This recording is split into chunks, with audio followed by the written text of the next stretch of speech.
Good morning, everyone. I am Deepak Soni.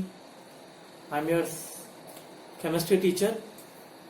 Today, I am going to start our next topic, which is law of chemical combination. ठीक है, तो आज हम लोग law of chemical combination के बारे में डिस्कस करेंगे कि लॉ ऑफ केमिकल कॉम्बिनेशन क्या होते हैं. ठीक है, so let us start with our topic law of chemical combination. ठीक है,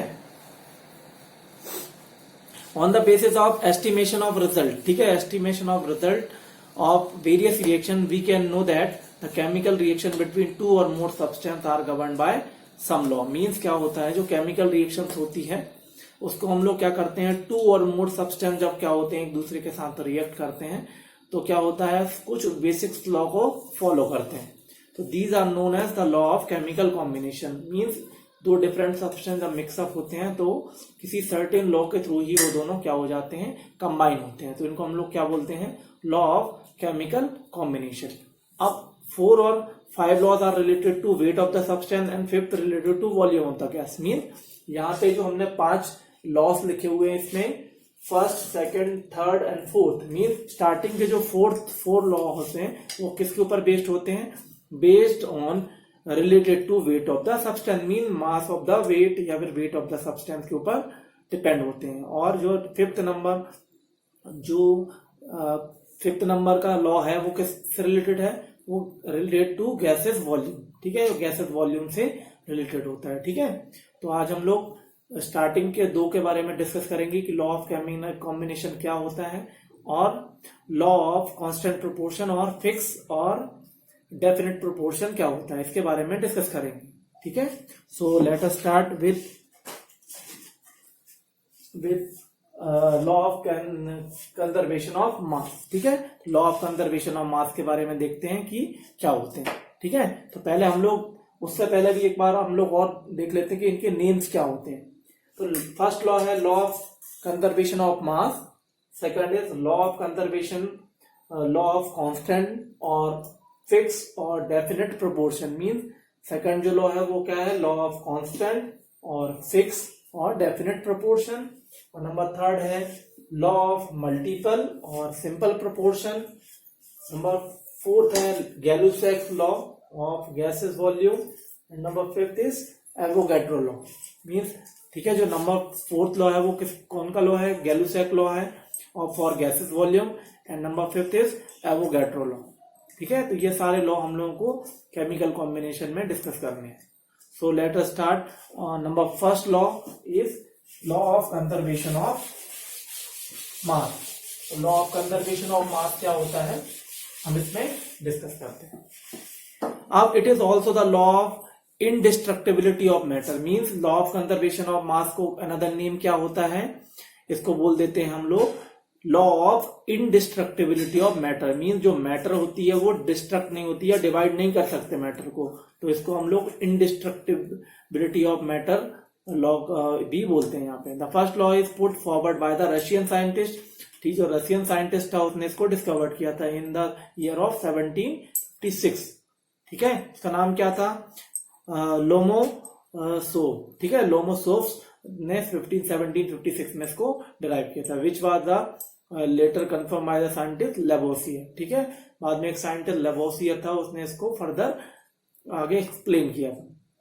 तो according to this law, means according to the law of conservation of mass, matter can be neither be created nor be destroy. Mean जो matter होती है ना तो हम उसको क्रिएट कर सकते हैं ना ही डिस्ट्रॉय कर सकते हैं. As the result any physical और केमिकल चेंज. तो ना तो फिजिकल मेथड के थ्रू ना ही केमिकल मेथड के थ्रू हम लोग किसी भी मैटर को क्या कर सकते हैं, डिस्ट्रॉय भी नहीं कर सकते ना ही उसको क्रिएट कर सकते हैं. So the total mass of the product is always the mass of reaching the substance on the physical and chemical change. Mean जो टोटल ओवरऑल द रिएक्शन में क्या होता है, किसी भी सब्सटेंस का या किसी भी मैटर का जो मास होता है वो कैसा होता है, कांस्टेंट होता है, वो कभी चेंज नहीं होता है. और ना तो हम मैटर को क्रिएट कर सकते हैं ना ही मैटर को डिस्ट्रॉय कर सकते हैं.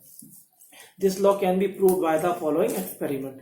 इस लॉ को हम लोग क्या कर सकते हैं, कुछ एक्सपेरिमेंट के थ्रू प्रूव भी कर सकते हैं. जैसे कि मान के चलते हैं एक फॉस्फोरस के पीस को हम लोग किसी भी फ्लास्क में ले लेते हैं एंड सैंड, और उसको किसके साथ में ले लेते हैं, एक सैंड पेपर के साथ में उसको फिक्स कर देते हैं, और उसके जो माउथ होता है उसको हम लोग क्या कर देते हैं, cover tightly and cork and weigh से उसको क्या कर देते हैं, कवर कर देते हैं। फ्लास्क इज देन हीटेड, उस फ्लास्क को हम लोग क्या कर देंगे, हीट कर देते हैं, उसको हीट कर देते हैं। उसके बाद क्या होता है यहाँ पे, एंड फॉस्फोरस पेंटाऑक्साइड, तो जब भी इसको बर्न करते हैं तो क्या हो जाती है, फॉस्फोर पेंटाऑक्साइड की जो वेपर से हो जाती है वो फॉर्म हो जाती है। Flask is further cooled and weigh again, और फ्लास्क जो होता है उसको हम लोग फर्दर कूल कर लेते हैं और उसको वेट को दोबारा क्या कर लेते हैं, टेस्ट करते हैं। जब वेट को टेस्ट करते हैं तो क्या हो जाता है, जो वेट होता है वो रिमेन अनचेंज। तो वेट अगर रिमेन अनचेंज है, इसका मतलब कि द मैटर का जो भी मास होता है वो कभी चेंज नहीं होता है, और मैटर का मास चेंज नहीं होता है, इसका मतलब जो law of conservation of loss वो क्या हो जाता है, प्रूफ हो जाता है। ठीक है, तो law of conservation of mass का अगर जो साइंटिस्ट ने बताया था तो वो एंटोनी लेवोसियर ने बताया था इन द ईयर ऑफ 1756।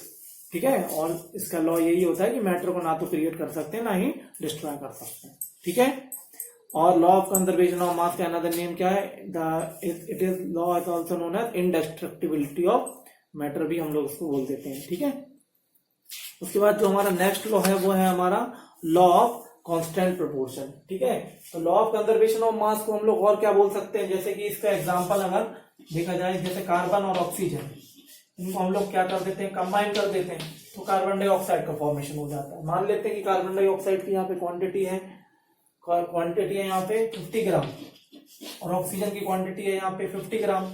तो जब हम टोटल को देखते हैं तो यहाँ पे कितना हो जाएगा, टोटल 100 ग्राम।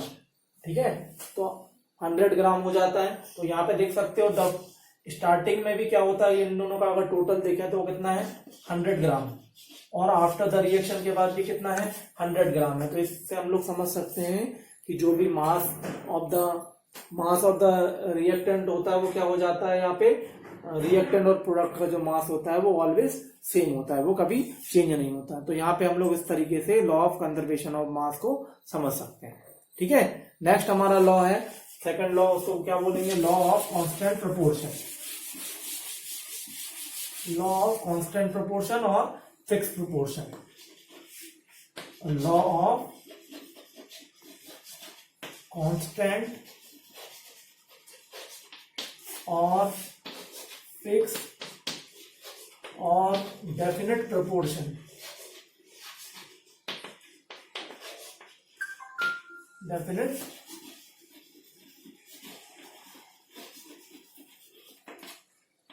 ठीक है, तो जो भी होता है सेकंड है हमारा लॉ ऑफ कांस्टेंट और फिक्स और डेफिनेट प्रोपोर्शन। इसका स्टेटमेंट क्या होता है, तो this law is govern by Louis Proust. इसको साइंटिस्ट लुइस प्राउस्ट ने 1779 में, ठीक है, साइंटिस्ट का नाम था लुइस प्राउस्ट। ठीक है, लुइस प्राउस्ट, और लुइस प्राउस्ट ने इसको कब दिया था, 1799।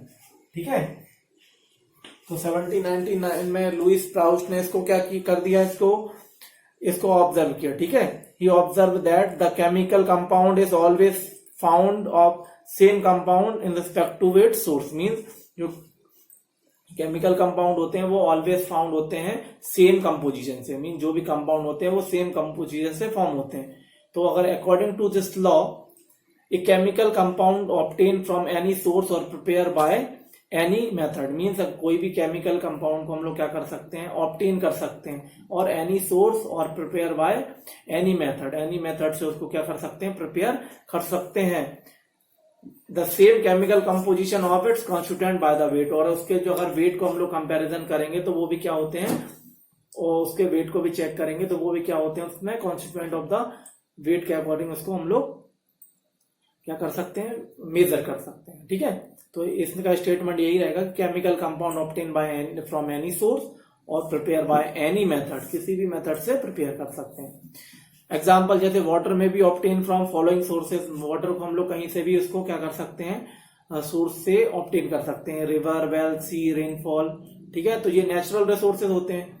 और reaction of hydrogen and oxygen in laboratory, जब भी रिएक्शन ऑफ हाइड्रोजन और ऑक्सीजन होगा तब भी हम इसको क्या कर सकते हैं, ऑब्टेन कर सकते हैं। ठीक है, अब इसमें क्या मतलब है इसका, कांस्टेंट प्रोपोर्शन का मतलब क्या होता है, तो यहां से देख सकते हैं कि जैसे कि हाइड्रोजन प्लस ऑक्सीजन, तो हाइड्रोजन प्लस ऑक्सीजन मिलकर क्या बनाएगा, यहाँ पे वाटर बना देगा। ठीक है, मीन्स हाइड्रोजन और वाटर जब कंबाइन होते हैं तो यहाँ पे क्या हो जाता है, वाटर का फॉर्मेशन हो जाता है। तो अगर अकॉर्डिंग टू मास देखें तो हाइड्रोजन का मास 1 होता है, तो यहाँ पे 2 हाइड्रोजन का मास कितना हो जाएगा, 2 हो जाएगा।